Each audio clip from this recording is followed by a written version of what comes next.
Hello, welcome everybody coming in.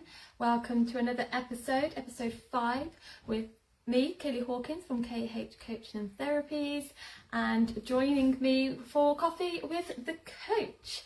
You know the drill. If you are watching live, say hi, let me know where you are watching from. It's been 2 weeks since we was last together. I was helping out with martial arts summer camp last week, so I was unable to come live. If you're watching on replay, that's absolutely fine. You can comment on the replay and I will catch up with you later. Before we start, a couple of things. First of all, yes, I'm aware that my TV's on in the background. I have my little one with me here, and also hopefully it won't impact us too much, but my neighbour is having some work done next door, so I'm hoping it won't be too noisy, but there's a bit of banging, a bit of drilling, a bit of all sorts going on, so I hope that doesn't impact the live too much. If I could ask you to sprinkle me out there, that would be amazing. You could do this by either pressing the share button on your screen, or you could tag in people who you think that this live might benefit. So today, episode 5, Coffee with the Coach, me, Kayleigh Hawkins from KH Coaching and Therapies, is all about limiting beliefs. Now, a limiting belief it's something that we tell ourselves and something that we believe to be true in some kind of way. And limiting beliefs can, and we will dive deeper with that, but limiting beliefs can come from anywhere. It can come from social media, it can come from family members, society, culture, we can get limiting beliefs from pretty much anywhere. And how they are formed is we repeat these thoughts that we have, and they're generally created, 9 times out of 10, they're created in childhood. However, you can create limiting beliefs anytime throughout our lives, but generally they're formed in childhood. And we basically just repeat these thoughts that we have from communicating with and interacting with those around us. So let me give you some examples of some limiting beliefs, and I have wrote some notes down here, so bear with me. If you do see me looking down, it's just to keep me on track, make sure I don't leave out any of the good stuff. So some examples of limiting belief. You'll hear me say the words POC and POD. It's a clearing statement. I very much believe that our thoughts and words are powerful. So when I share these limiting beliefs with you, obviously, and I say them, I don't want my brain to believe them as true, and so I just have a short clearing statement, which is POC and POD, and that basically deletes that so that it doesn't become true. So if you hear me going POC and POD, I'm not going crazy, I'm just using a clearing statement to release the ones that I'm going to share with you. So some examples of limiting beliefs could be, and I'm intrigued, if you have thought any of these, if you have these limiting beliefs, as I go through them, raise your hand or comment below, yes, I have that belief, or if you have beliefs that I haven't or not about to mention, then again, share them with the group. So I'm just going to name a few of the most common ones that most people tend to share with them, and that is things like, I'm not worthy, or I'm not enough. And that could be many things. That could be, I'm not pretty enough, I'm not smart enough, I'm not fit enough, I'm not rich enough, I'm not tall enough. Basically, anything can go in there, POC and POD, POC and POD. It could also be like a scarcity mindset of, I don't have enough, whether that's time, money, experience, support. Again, anything could go in there, POC and POD, POC and POD. Most people, when we come to that one, where people say they don't have enough, that's a scarcity mindset. There's my neighbours having their work done. I do apologise. I hope you can hear me okay. If you can't, please let me know. So yeah, the one where people say that they don't have enough, that's a scarcity mindset. It's where people have a lack of abundance. Something that I've actually been guilty of in the past myself. Another one I've personally had to work through is, it's not spiritual to have money. Now, generally speaking, when you're a spiritual worker or a holistic worker, some people believe that they shouldn't take money for it. I know sometimes when people do Reiki and stuff, it's more of a, I will do this treatment and in return you you do a favor or something. I know some Reiki people that work in that way because they believe that people should have this experience, have this gift and not pay them for it. Hold up, wait a minute, stop. It's okay to be holistic and spiritual and to have money. It's okay because you are providing your knowledge, your time, your experience with people, and you've paid for that in some kind of way. We have to make a living. Yes, we're here to help and support people, but at the same time, you know, don't underestimate your worth and your value. Knowledge is worth so much. So if you have that belief that that spiritual people, it's not very spiritual to have lots of money, or you shouldn't charge, no, like I remember feeling that way, like, oh, you know, I want everyone to be able to afford my services, so I'm going to keep my prices really low because I believe everybody should, and I believed that you know, I should have my prices low so that it was accessible for everybody. But what I realised is I wasn't valuing me as a person, or my services, or my offer, or my time, or my knowledge, or my wisdom, and that came from a scarcity mindset, from having a lack of abundance.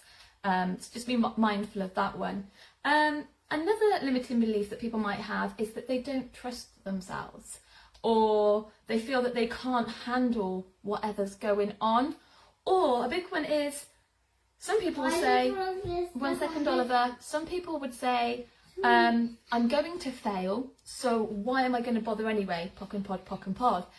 These are all limiting beliefs that people have, and people, sometimes they think them or they voice them out. Hello, whoever's just joining me live, drop your name, say hi, let me know where you're watching from. You can always catch up this on replay where you may have missed out. So there's a list of some of the things, of the limiting beliefs that people say and think and believe to be true, but they're really not true. It's things that have formed generally from childhood, or like I say, from society and social media and things like that, and it's just been builded up from there. So again, if you can relate to any of these, please do let me know. Wait there, Brogan, I'll sort it in a minute. If you can relate to any of those, please let me know. If you're aware of certain limiting beliefs that you have that I haven't mentioned, then please share them.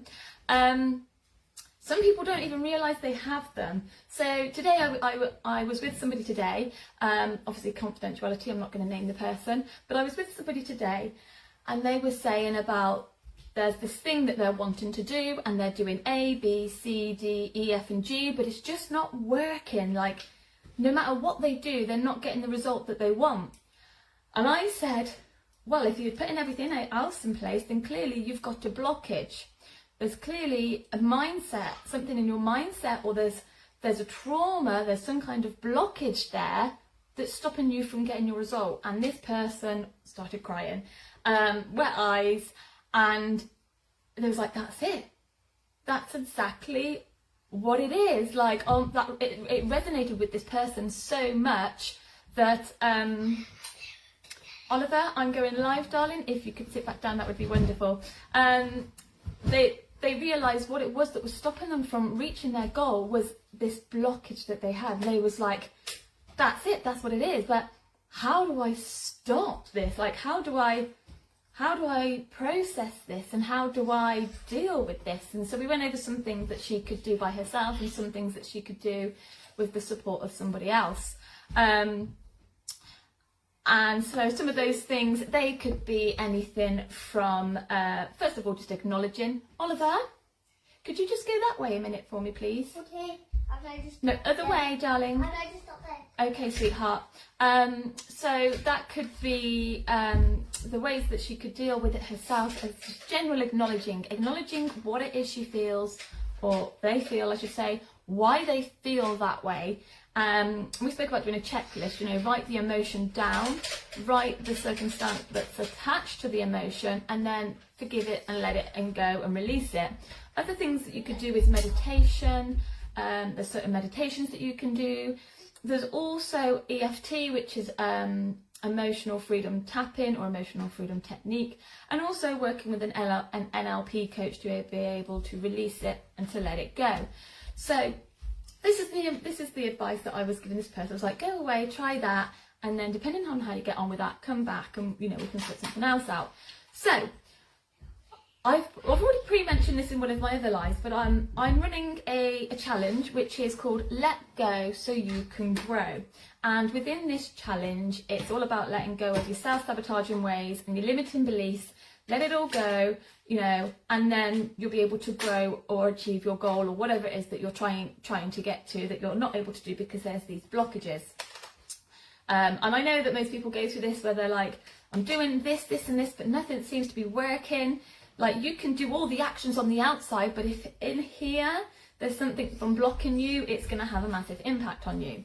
So this Let Go So You Can Grow challenge that I'm running, you will have access to the workbook. You will also have a session with me to identify those self-sabotaging ways and those limiting beliefs and really dive deep into them. Sometimes people might think that they know what it is that's their trauma or their blockage.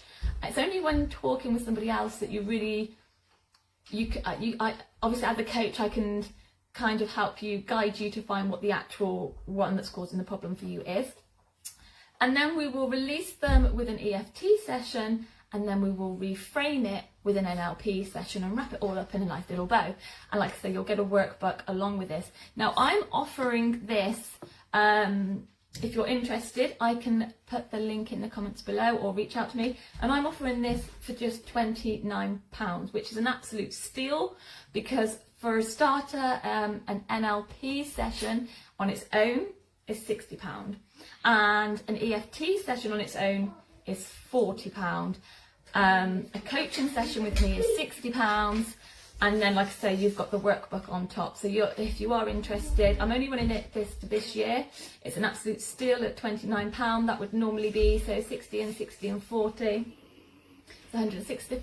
So, and the workbook, I'm trying to work out in my head right now the discount you're getting, but you're getting an absolute steal. So if you're interested for this year, I'm just running it at £29, because then after that, in the new year, I'll be offering it at the price that it's supposed to be. And then you might be thinking, well, Kayleigh, you've just said about, your value and all the rest of it, so why are you doing it at this price? Well, the reason that I'm doing it at this price is because this is a new workshop that I'm running, and I would like to get some feedback from people of their experience of working with me and also their results. Then from there, I can then go out and show other people and say, look, this is the results that other people are getting. So it's almost, you're kind of doing me a favour. So by joining me at this hugely discounted price, early birds through the door and all the rest of it, you get it at a cheaper price, and then I get some amazing testimonials, because I know you're going to get great results, because like I say, I was talking to somebody earlier and we had a breakthrough, and also I was working with somebody else on like a similar kind of situation, and we was just having a coaching session, and we automatically managed to identify what it was, what this woman's limiting belief was, and how it was stopping her from achieving her goal. Once she realised what it was, we were able to clear it, and then we was then able to take the actions, and she was getting results from her actions because we was able to clear the limiting belief that was there. So I hope that makes sense. So like I say, if it's something that you're interested in trying, then jump on board for just £29. If you're not interested, that's fine. The thing is with my Facebook group is there's a variety of people on here, and certain lives and certain messages will resonate with some of you, but not with all of you, and I completely understand that. So for a minute, that's it from me today. I do apologise for the distraction of my neighbour's building, my little one running through, and the screen in the background. I hope it wasn't too disturbing for you. Not disturbing, that's not the correct word. Too distracting for you. I really appreciate those of you who have joined me, and those of you who are watching on replay. I really appreciate you taking time out of your day to be here with me. I will be back again next week with another episode of Coffee with the Coach with me, Kayleigh Hawkins. I hope you have the most amazing week ahead. I'm guessing you'd like to say something. I hope you have the most amazing week ahead, and we look forward to speaking to you next week. Would you like to say bye? Bye. Bye.